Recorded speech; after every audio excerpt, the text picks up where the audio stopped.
اینجا همون جایی که به عنوان عمیق‌ترین معدن طلای دنیا شناخته شده. اسمش امپوننگ و توی آفریقای جنوبیه. حفاری‌هاش از سال 1986 شروع شد و حالا تونل‌هاش تا 3 مایل زیر زمین پایین میرن، یعنی حدود 200 کیلومتر. هر شیفت کارگرها باید با آسانسورهای فوق سری پایین برن، چند بار آسانسور عوض کنن و حدود 80 دقیقه طول میکشه تا به عمیق‌ترین نقطه کار برسن.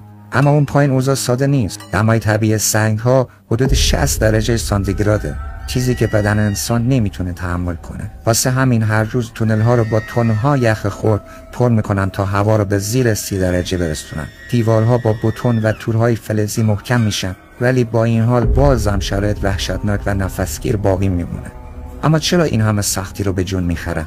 چون هر سال بیش از 10,000 کیلو طلا از این معدن بیرون میاد. روزانه 10 کامیون و بیل مکانیکی همزمان کار میکنن. تازه کارشناسان میگن میلیون‌ها تن سنگ طلا هنوز تو دل زمین خوابیده و اگه همینجوری ادامه بدن ممکنه یه روز واقعا انقدر حفاری کنن تا به اون ور زمین برسن. اگه فکر میکنی اینجا آخر دنیاست، پیج دانای جهان رو هنوز ندیدی.